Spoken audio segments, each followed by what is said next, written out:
My channel मैं लीना और आप देख रहे हो स्टोरी टेलिंग नीतू। तो आज की जो घटना मैं बताने जा रही हूँ एकदम सत्य घटना है। ये आप सबने सुना भी होगा। प्रेमानंद जी जो हमारे गुरुदेव हैं, यानी कि जो रहते हैं वृंदावन में, मथुरा वृंदावन में, उन्होंने उनको हर कोई जानता है, उन्होंने बताया था। पर उन्होंने जब वो प्रवचन दे रहे थे, उन्होंने जो चीज़ बताई थी तो उनके ही कोई भक्त थे जो आए थे उस समय पे, उन्होंने अपना एक्सपीरियंस बताया था, जो कि वो पुलिस में थे। तो गाइस जो लोग बोलते हैं ना कि नहीं होते हैं भाई भूत प्रेत, तो जिनके ऊपर बीतती है वही समझते हैं भूत प्रेत चुड़ैल होती भी है। जिनके ऊपर नहीं बीतता है तो वो नहीं समझते कि नहीं होती है। ठीक है, सबकी अपनी अपनी मान्यता है। पर जो प्रेमानंद जी ने बताया था वो उन्होंने शॉर्ट में ही बहुत बता दिया था, क्योंकि वो कितना लंबा नहीं खींचे थे, पूरी बात शॉर्ट में ही उन्होंने बता दिया था। तो वो चीज़ का हमने पता लगाया कि आखिर में हकीकत में ये कहानी कितनी बड़ी है और क्या क्या सच में हुआ था। तो इस घटना को हमने बहुत सर्च किया और इसके बाद हमें पता चली कि उस पुलिस वाले के साथ क्या हुआ था।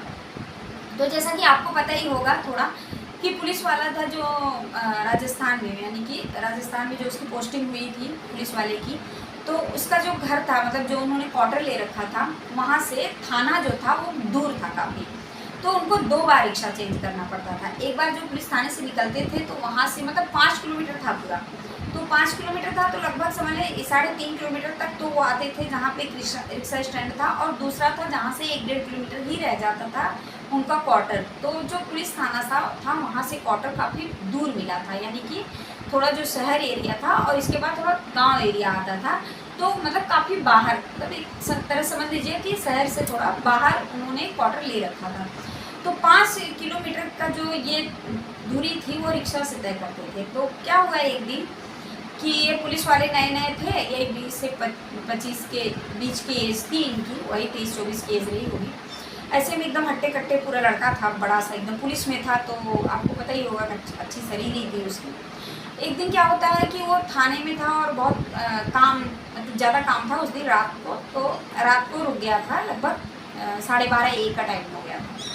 तो वहाँ से निकलता है थाने से कि काम ख़त्म हो चुका, तो चलो मैं निकलता हूँ। निकलता है तो एक रिक्शा पकड़ता है और आ जाता है दूसरे रिक्शा स्टैंड पे, यानी कि जहाँ से 1-1.5 किलोमीटर ही बचता है उसका क्वार्टर। तो वहाँ पे जब वो आ जाता है, क्वार्टर मतलब उसका रूम जो था, तो वहाँ जब वो आ जाता है तो देखता है तो रिक्शा बिल्कुल भी नहीं कहीं है। उधर से तो मिल गई पर इधर से रिक्शा मिल ही नहीं रही है। अब दूर दूर तक इधर उधर ताक झाँक लगाता है पर रिक्शा नहीं मिली। तो देखता है क्या कि भाई चलो 1-1.5 किलोमीटर है, अभी हम सोच रहे हैं कि पैदल ही चलते हैं, क्योंकि इंतज़ार करने से मतलब नहीं है, सुबह हो जाएगी तो सुबह काम भी है, तो चलते हैं अभी, पैदल ही सोचा चलते हैं। जैसे ही वो 10 कदम मतलब जाता है तो एक बार ना उसका ध्यान जाता है कि थोड़ी दूर पे एक लेडी बैठी हुई है, चुपचाप ऐसे शांति से, थोड़ा उदास सी बैठी हुई है। पहले तो उसने सोचा कि रिक्शा स्टैंड पे इतनी रात को 12:30-1 बजे के बीच में लेडी कहाँ बैठी होगी, लगभग 1 बज गया था। इस टाइम पे लेडी बैठी है, एक बार पूछूं क्या। फिर सोचा क्या पूछूं, पता नहीं कैसी लेडीज़ है, बुरा ना मान जाए, ऐसे सोच के 10 कदम और चढ़ा। फिर उसने सोचा कि एक बार पूछ ही लेता हूँ, भाई लेडीज़ है, कहीं ऐसा ना इसके साथ कुछ गड़बड़ हो जाए, आजकल का ज़माना भी तो आप लोग जानते हो। तो जाते हैं उसके पास और एक अच्छे मन से, एक अच्छे भावना से जाता है वो पुलिस वाला, और बेचारे जाके पूछते हैं कि मैडम क्या हुआ, इतनी रात को आप क्यों इधर अकेली बैठी हो। तो बोलती है कि कुछ नहीं, मेरा घर बहुत दूर था और देर हो गई और मेरे घर में थोड़ी प्रॉब्लम चल रही है, इसलिए मैं अपने घर पे नहीं पहुंच पाई। एक तरह से समझ लीजिए मैं रास्ता रात को नहीं समझ में आ रहा था तो मैं नहीं गई, और फिर मैं यहीं पे बैठी हूँ कि रिक्शा उक्सा मिले, लेकिन रिक्शा मिल नहीं रही थी। तो बोले मैडम देखो बहुत ज़माना ख़राब है, अगर आप बुरा ना माने तो आपसे मैं घर पूछ सकता हूँ, आपका घर कहाँ। तो उसने जो घर बताया अपना तो काफ़ी दूर था, यानी कि सुबह होए बिना वहाँ पर पहुँचा ही नहीं जा सकता था।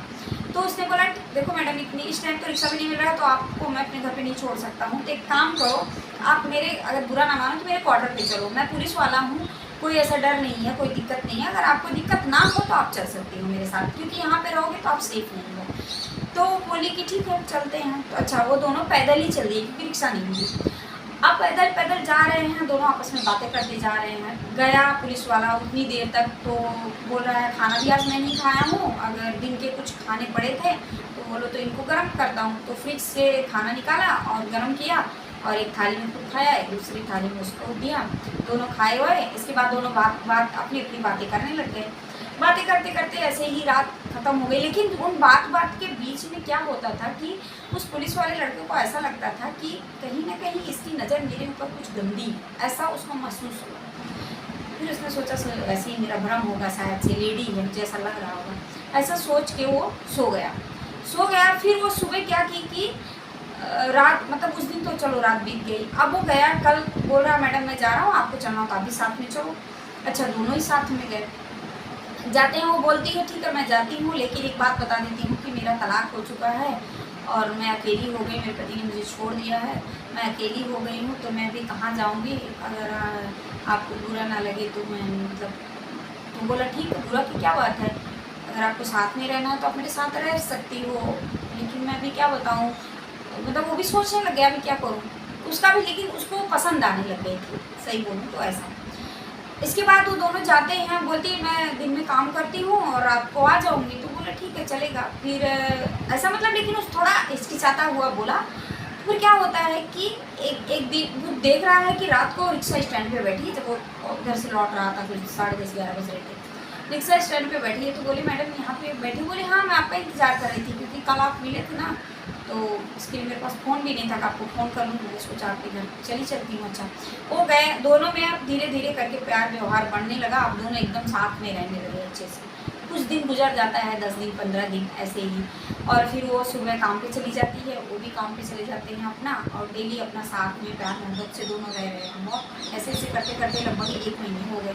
1 महीने हो गए। इसके बाद क्या होता है कि वो लड़का जो था पुलिस वाला, वो थोड़ा थोड़ा बीमार होने लग जाता है। वो बीमार हो रहा है, एकदम से सूखता जा रहा है पूरी, मतलब अंदर अंदर अजीब सा उसको फील होता था, लेकिन वो सब चीज़ें वो समझ नहीं पाता था।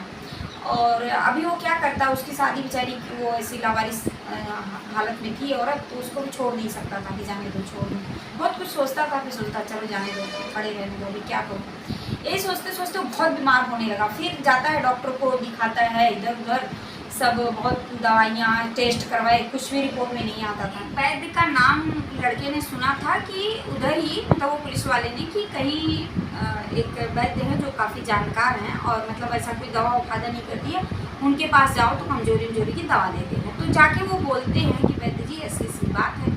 अब ऐसी ऐसी बात सुनने के बाद वैद्य जी को थोड़ा सा शक आया। वो बोले कि एक बात बताऊँ, जो तुम्हारे साथ वो स्त्री रह रही है ना, तो उसने पूरी बात बताई कि लिविंग रिलेशन में हम लोग रह रहे हैं औरत है। तो उसने बोला कि देख भाई, जो स्त्री तेरे साथ रह रही है ना, वो कोई नॉर्मल स्त्री नहीं है, वो शरीर उसकी नहीं है, वो एक प्रेत आत्मा है। अब ये सुनते ही तो उसके पैरों तले जमीन ही निकल गई। भाई उस जगह पे आप हो या मैं हूँ, वो तो उसका हाथ तो वही होने वाला है। अब वो पुलिस वाला बेचारा एकदम डर गया। बोला प्रेत आत्मा है? बोले हाँ बिल्कुल वो प्रेत आत्मा है। और लेकिन अगर वो प्रेत आत्मा को तुमने अगर भगा दिया, वो भागेगी तो नहीं किसी भी हाल में, क्योंकि वो आत्मा बिल्कुल भी एकदम ये वैसी वाली है, तो गंदी है, वो बिल्कुल भी भागने वाली नहीं है। तो तुम कुछ करो मत, जैसा मैं बोल रहा हूँ वैसा ही करो। ये पुड़िया लेके जाओ, तुम्हारे धीरे धीरे शरीर ठीक हो जाएगी और अभी रहो उस प्रेत आत्मा के साथ। और क्योंकि देख भाई, मेरे पास, मैं वैद्य हूँ, तो मेरे पास एक भूत प्रेत निकालने की तो कोई ऐसी तरकीब है नहीं, बाकी और कोई हो तो उससे संपर्क कर लो। ऐसा बोल के वो वैद्य ने क्या किया, 2 पुड़िया में दवा दे दी, 2 पुड़िया बांध के। अब ये क्या किया, पुड़िया को जेब में डाला और लेके आ गया घर पे लेके आ गया। तो क्या होता है कि रात को जब वो आती है, जब वो औरत तो आती है तो मतलब उसके साथ रहती है, लेकिन वो डर जाता है कि भाई ये तो प्रेतात्मा है। ऐसे ही 3-4 दिन चला। एक दिन क्या होता है कि बहुत वो टेंशन में था, पुलिस वाला बहुत टेंशन में था। फिर एक दिन वो रात को लौट के आता है और फिर वो पुड़िया जो लेके गया था, वो पुड़िया उसने खाई नहीं थी, वो भूल गया था उस दवा को, तो वो जेब में ही उसके पड़ी रही।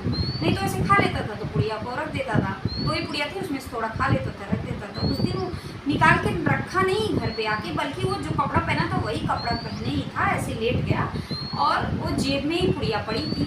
अब क्या होता है कि थोड़ी देर के बाद वो औरत आती है तो उसके ऐसे वैसे आती थी तो उसके पास चिपक के बैठती थी। फिर उस दिन क्या की, वो दूर बैठी हुई थी, तो ऐसे बातों बातों में बोल रही है कि एक काम करो, जो तुम्हारे पैकेट में पुड़िया है ना उसको फेंक दो। तो बोल रहा है क्यों? बोल रही थी कि नहीं, अगर वो पुड़िया तुम नहीं फेंकोगे ना, मैं तुमको छू नहीं सकती। तो बोला कि क्यों नहीं छू सकती, मतलब पुड़िया अंदर है तो पुड़िया से क्या लेना देना। बोले नहीं, एक बार निकाल के देखो, मैं नहीं छू सकती। वो जैसे डर रही थी, इस तरह से दूर बैठी थी। तो जब वो पुड़िया पॉकेट से निकालता है और जब खोलता है उसको, तो खोल के जब खोला उसने तो क्या देखता है कि जो पुड़िया बनी थी ना उसमें गीता के कुछ श्लोक लिखे हुए, 1-2 श्लोक लिखे हुए थे गीता के। सिर्फ वो श्लोक लिखे हुए थे, इसलिए वो प्रेत आत्मा उसको टच नहीं कर पा रही थी। वो समझ गया, वो जैसे ही पुड़िया देखा पुलिस वाले ने, वो समझ गया कि इस पे गीता का श्लोक लिखा है, इसलिए चुड़ैल मुझे टच नहीं कर पा रही है।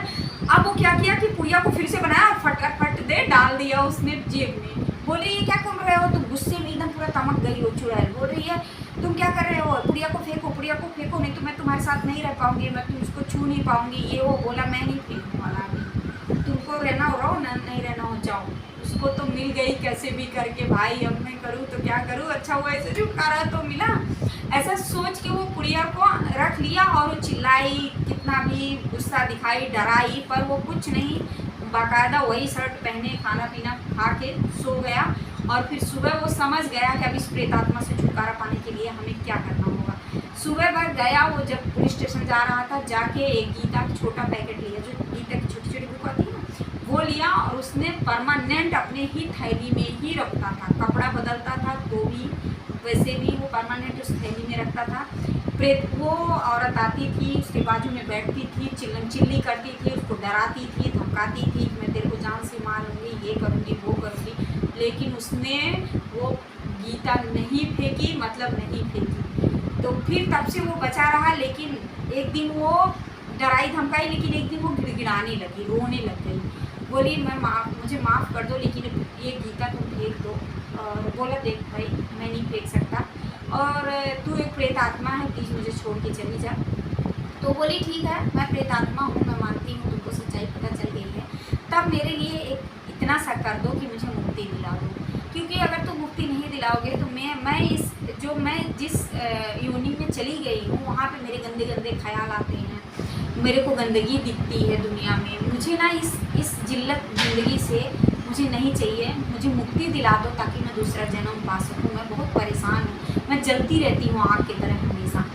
तो वो बोला कि ठीक है, मैं देखता हूँ, बात करता हूँ। तो उसने एक पंडित जी से बात की, तो उन्होंने बताया कि देखो भाई इसका तो कोई वैसा उपाय नहीं है, पर तुम्हें एकादशी का व्रत रहना होगा 1 साल तक। 1 साल तक तुम एकादशी का व्रत रहो, और वो एकादशी का जो व्रत है वो उसको निमित्त कर दो, यानी कि उसको समर्पण कर दो कि ये व्रत मैं उसके लिए रख रहा हूँ प्रभु, ये तुम उसको मुक्ति दिला दो। 1 साल तक उसने वो व्रत रखा और वो मुक्त हो गई। मुक्त हो गई मतलब 1 साल के बाद वो कभी भी ना उस पुलिस स्टेशन पे, रिक्शा स्टैंड पे दिखाई दी, ना ही उसके घर आई। 1 साल के बाद वो एकदम से शायद वो मुक्त हो गई, शायद ही नहीं, वो मुक्तहीन हो गई। तो ये थी वो सच्ची कहानी, प्रेमानंद जी ने बताया है पर बहुत शॉर्ट में बताया है। तो मैंने सोचा कि इस कहानी को क्यों ना आपको पूरा बताया जाए, क्योंकि वो सुन के मैं भी थोड़ा क्यूरियस हो रही थी कि भाई वो उस कहानी का क्या है, बड़ी इसका पूरा क्या घटना है। तो मैंने भी थोड़ा पता लगाया, थोड़ा सर्च किया, तो पूरी कहानी मेरे सामने आई, तो मैंने आज आपको सुनाया। तो कैसे लगी ये कहानी हमें कमेंट करके ज़रूर बताना।